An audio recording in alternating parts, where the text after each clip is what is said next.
আজকের রাতে ক্ষমা পাওয়ার ইচ্ছা আছে? তাহলে আমরা প্রথম ধাপটা এগিয়ে যাই। আল্লাহ ক্ষমা কারে করে? যে অন্যরে ক্ষমা করে। আপনাদের জীবন অনেক মানুষে কষ্ট দিছে, কারণেও করেন, আছে না নাই?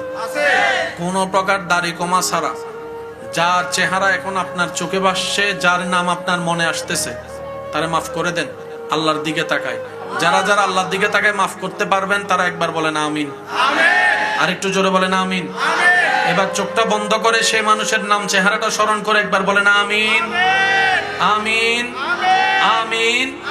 এবার বলেন আল্লাহ আমার কষ্টদাতা দুশমনকে তোমার সন্তুষ্টি হাসিলের জন্য তোমার দিকে তাকায়, তোমার বান্দাকে বিনা কারণে মাফ করে দিলাম।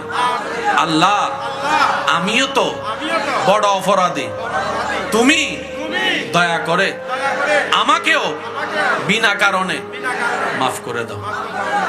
এবার বলেন আপনি কি মাফ করছেন নাকি মাফ নিছেন? বুঝে বলবেন, আপনি কি মাফ করছেন নাকি মাফ নিছেন? মাফ নিছেন। অন্যকে মাফ করা মানে নিজের পাপ না মাফ পাওয়া।